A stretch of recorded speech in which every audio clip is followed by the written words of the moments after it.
Баршаларыңызға сәлем бердік. Сіздермен Маржан. Осындай тәбет ашарлық пончикпен бауырсақ әзірлейтін боламыз. Негізінде екеуінің қамыры бір қамыр. Көбірек қабелесеңіздер жетіп жатыр. Дәл видеодан көргенде қайталаңыздар. Жылы 1 стакан сүтке 2 стакан су қосамыз. Оған шамалы разрыхлитель, 1 жұмыртқа, қант тұзды өз дәмдеріңізге қарай қосасыздар. Кейін өте жұмсақ қамыр илейміз.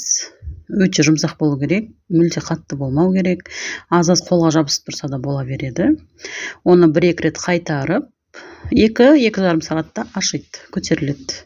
Оны алдында да аша береді, бірақ неғұрлым көбірек көтерсеңіздер, соғұрлым ол қамыр өте жұмсақ болады. Содан біздің бауырсағымызбен пончиктарымыз воздушный күшті болып піседі. Үстіп 4 бөлікке бөліп пілтелеп аламыз. Пілтелегеннен кейін ол тағы да тұру керек. Енді білесіздер, білмейтін адамдар болса айтып атқаным. Тағы да шамалы бір 10-15 минут тұру керек. Кейін осылай орташа қалыңдықта жаямыз. 7 сантиметрдей қылсаңыздар болады. Менде осындай печеньканың формочкалары бар, сонымен экспериментировать етіп көрдім. Бірақ болмайды екен.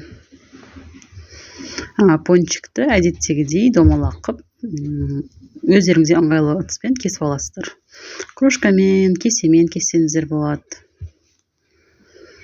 Біркелкі қылсаңыздар болып жатыр. Осылай кружкамен бір кесіп, ортасын алып тастайсыздар. Әдемі домалақ формалар шыға келеді. Кейін қызып тұрған майда екі жағын 1-1 минуттан қуырып аламыз. Пончик бізде өте бір ұзаққа қалмайды, тез желініп кетеді. Бала-шағамыз жақсы көреді. Қонақтар келгенде дастарханға ұсынсаңыздар, өте әдемі тамақ. Кекс сияқты қылып әзірлесе де болады пончикті, оны келесі бір рецептте де көрсетемін. Бауырсақтың формасын өздеріңіз білесіздер. Маған енді осылай жартысын домалақ қылып пісірдім, жартысын былай қылып пісірдім. Менде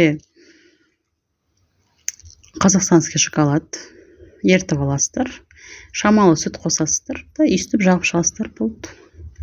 Сонымен пончик та дайын, бауырсақ та дайын. Дастарханның көркі. Осы рецептпен әзірлеп көріңіздер. Описанияға тағы не рецептісін жазып кетемін, қалдырып кетемін.